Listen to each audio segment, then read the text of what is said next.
big learning for me out of that experience was getting out of your comfort zone and being thrown into the deep end and learning to swim.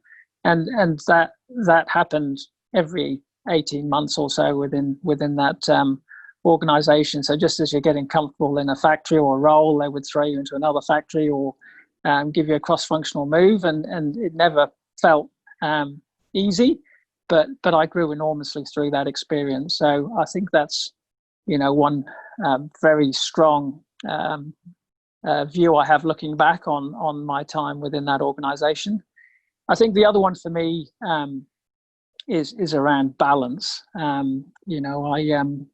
like anyone else early in career, threw myself into work and fell into the culture that was there at the time, and it was actually quite a macho culture, particularly in the factories, where as production manager or factory manager, you felt you needed to be there to show support and leadership, and when we fired up the factories at the start of a season, you'd do 48 hours straight without sleeping, and then you'd work every weekend whilst the factory was running, which sometimes was 8 or 9 months of the year, and lose all perspective on balance.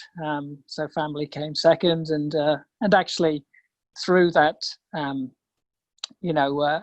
macho culture and stepping forward, everyone stepped back. So you probably made things worse. And I guess partway through that experience, I realized that was not helping me or helping the people in the factory or the factory, and just very quickly learned to step away and allow other people to do their jobs that they're much more qualified to do than me. It's always been a puzzle in my mind why we get sucked into this obsession of being at work such long hours when the solution seems so obvious looking back, and I think people do as they see. So what I'm very pleased to see is others following the same path, and also not taking calls till the next morning and switching off at weekends, and we're all better for it. So I think leading by example and setting the tone, I think allows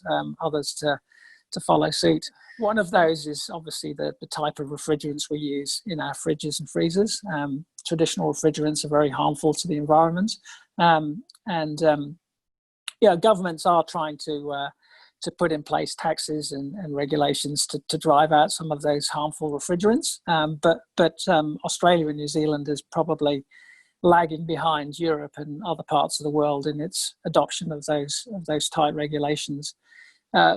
We've been very strong leaders in that movement. One of those is obviously the type of refrigerants we use in our fridges and freezers. Traditional refrigerants are very harmful to the environment, governments are trying to put in place taxes and regulations to drive out some of those harmful refrigerants. But Australia and New Zealand is probably lagging behind Europe and other parts of the world in its adoption of those tight regulations. We've been very strong leaders in that movement over here in Australia and New Zealand, and we've introduced a number of natural refrigerants that will greatly improve the impact on the environment through what we do. So there's CO2, which is very naturally occurring refrigerant, and also propane, replacing some of the more traditional refrigerants. New Zealand is ahead of Australia in its adoption of some of those refrigerants, and we've now got over 30 supermarkets installed with CO2 refrigerants as their core, if you like. So that's one very significant move for us. The second, what role do you see the leaders in your organization playing in making the world better?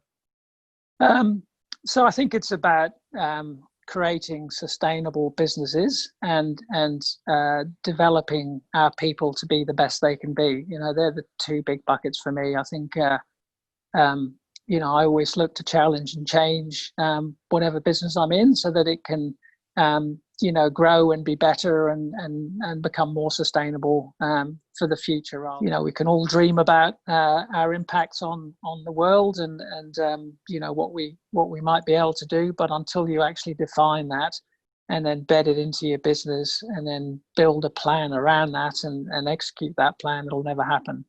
And then endlessly communicating that vision and plan. It's no good if it's just sat in 6 or 7 people's heads. I